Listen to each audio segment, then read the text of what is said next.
think that being believers in Jesus and both of us wanting to please him and be obedient to him has made a huge, huge, huge difference.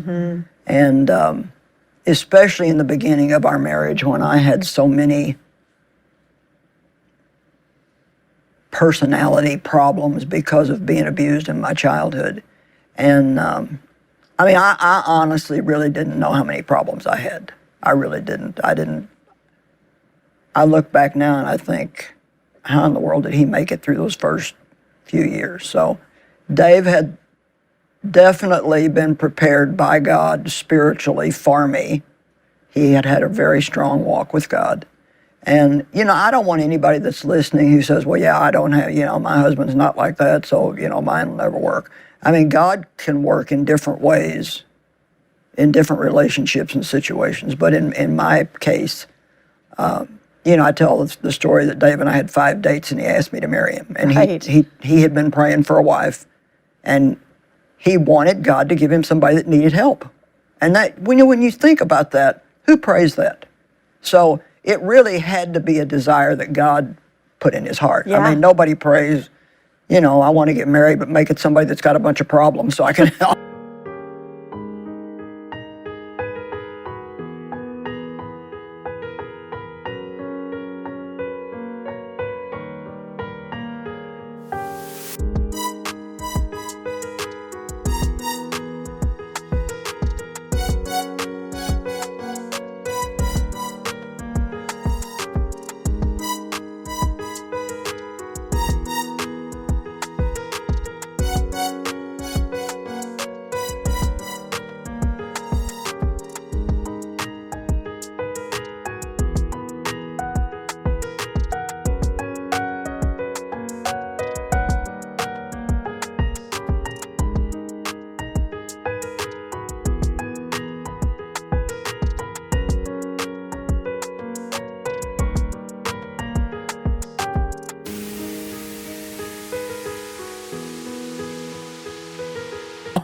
I mean, not a prayer I prayed. You don't do that. Yeah. So Dave and I both realized that our relationship was supernaturally put together by God for the purpose that we all see. And now that doesn't mean that, you know, we didn't have anything to do with deciding to throw in the towel and quit or to stick it out. But I do think that if people, when they're going through troubled times in their marriage, if they don't have that, I really want to please God mentality, it's too easy to just say, I'm not putting up with this anymore, I'm out of here. You know, there was only one time that Dave ever said to me, he said, if you continue to treat me the way you do, he said, I honestly don't know what I'm going to do in the future. Yeah. And Dave was not the type to threaten. And so that kind of put the fear of God in me, so to speak. And I realized that I really needed to get serious about changing. Yeah. And I remember after a year of me being what I thought was on really good behavior, I said to him, so how do you feel about me now? And he said, better, but we've still got a long way to go. And I was really disappointed. But I would say the first 3 years were probably the most difficult, but even in the midst of that, we still had fun. You know, everything wasn't bad. You know, we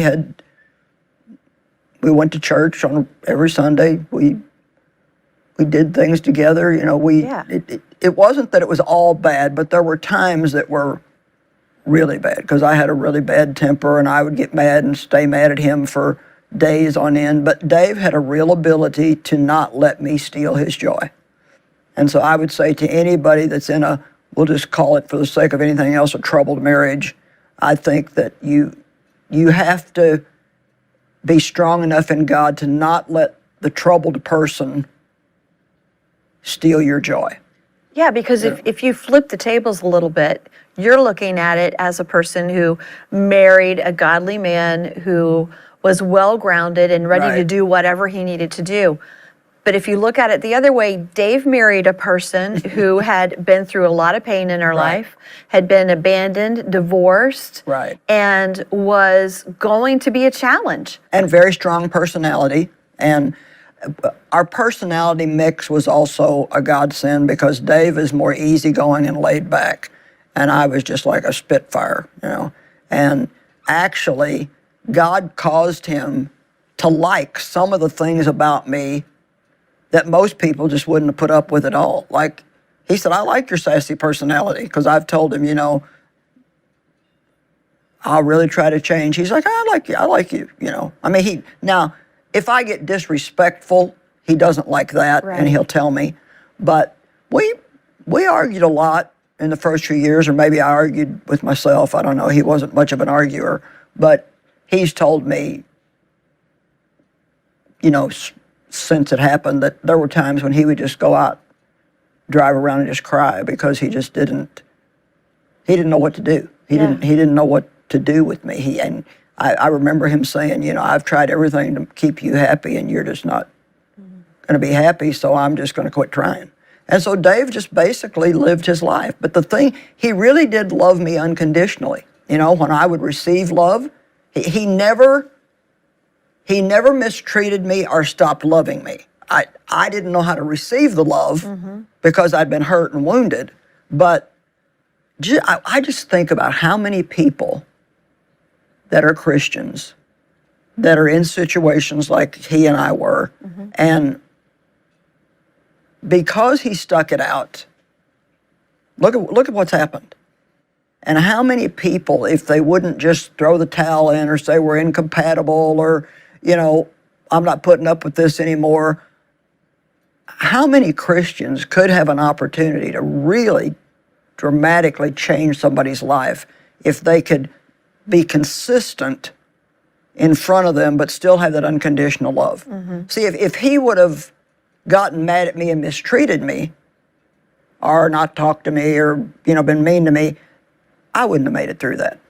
But he still was always ready to love me if I was ready to receive it. And like I said, it wasn't like it was all bad and we fought all the time. I mean, we had kids, we did things with couples at church. You know, I eventually started playing golf with Dave. And, you know, a lot of times we think, man, I married the wrong person or our personalities just don't match at all. But I think more often than not, God's picked out the right person for you. It's just there's things about him that you don't like. And you focus on just that. Yeah, we've talked before that your personalities being very different is sometimes feels like a bad thing, but is often used as a good thing that God does for us. Yeah, I mean, Dave's personality was absolutely perfect for me. If he would have been a type A like me, we would have probably made it about a month, you know? And I think God, he gives you somebody that's different than you are because you kind of fill up each other's weaknesses. You know, Dave sometimes needed me to put a little fire under him. He needed to hold me back a little bit. And let's fast forward past those years where, you know, you went through that really difficult time in the beginning and God began to work on both of you and shape you and pull you together, and I'm sure sometimes pull you apart. I've always kind of seen marriage like a pyramid, and a lot of people see it this way. You know, as you move closer to God, you move closer to each other. So you get to the point then where you've been married many years, you're both walking with the Lord. Was it always perfect, rosy after that? I mean, because 50 years, I'm sure it still had to be rough at different patches along the way. Matter of fact, I'll tell you something, it's not funny, but it'd be good for people to hear this. Dave and I rarely ever argue now. I mean, we might go a whole year and not have an argument. But this year, 2021, we've had 3 arguments, and 2 of them have been pretty hefty. And I'm like, what is going on? And I just think that it's time for me to again come up higher in some areas. And there's just been some things that have come up with that normally doesn't bother Dave at all, that he's just been bothered by it. And but I know that it'll work out good. I know that. It's like I already see good fruit from it. And here again, He never stays mad. I don't stay mad. You know, we're both quick to forgive. But I thought it would be interesting for people to hear that, Right. you know, it's been years since we've had that many arguments that close together. It's just like, And I know you guys. So Yeah. for you to call them arguments, they Yeah. probably really are. yeah, they were. Because, you know, there are a lot of little things that we all have together. Yeah. But it's encouraging to people, I think, to hear that, okay, it's been over 50 years and you still have things to work through together. Now, Dave would probably say we didn't have an argument, but we did. Let's put it like this. It was a heated disagreement. If we don't want to call Sure, it an yeah. argument, it was a Right. heated disagreement Yeah. where we just felt differently about some things. And, you know, there were some things that he said that I just thought he was totally wrong. And, you know, but you always have to go back to God. Usually, like what I do is I may have my feelings hurt for a couple of days. I don't stay mad. You know, I've got more spiritual.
Wisdom than to stay mad, because I know that opens the door for a devil, and God always gives us both the grace to forgive. And he said, even the last time this happened, he said, I'm not mad at you. He said, I just feel like this needs to change. And, you know, at first I just didn't get it. I mean, I just didn't see it. And then, but if you ask God, is he right? Or is she right? You know, a lot of Right. times he said to me, you need to see this from my vantage point. And that's what we don't do a lot of times. We only see the way we feel about it, and we don't walk around to the other person's side and say, how would I feel if this was me? Yeah. And, you know,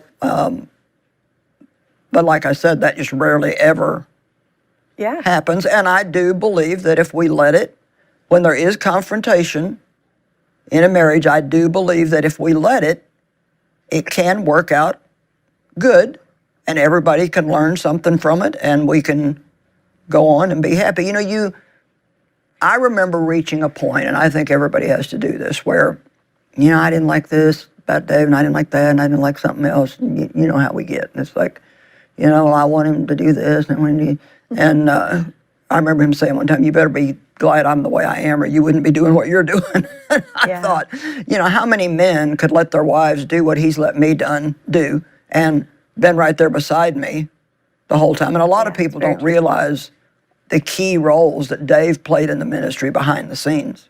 He worked very hard, and so he's had a big role in this. And, you know, He was very supportive all the way. But he was very supportive all the way. He always sits and listens to me. He always, you know, laughs at my same stories all the time. And he said they're funny every time. He said, even though I've heard you, you know, so God has definitely anointed him for his role in the ministry. And just like he's anointed me. But I was going through this time, I wish Dave would do this. And I think sometimes everybody, if you're going to stay together, you come to what I call, I don't want to call it a crisis point, because we weren't having a crisis, but it's like you have to decide at some point, I'm sticking with this forever. Right. Yeah. No matter what. Or if they keep doing this, I'm out of here. If they keep doing that, I'm out of here. If they keep doing that, I'm out of here. You have to be really fully committed. And if you are, then that makes all the difference in the world. A lot of the things that people marry somebody for are still there, but they just find out other things when they start living together in marriage that, well, I didn't know you did that. Do you know, I didn't even know Dave played golf when we got married.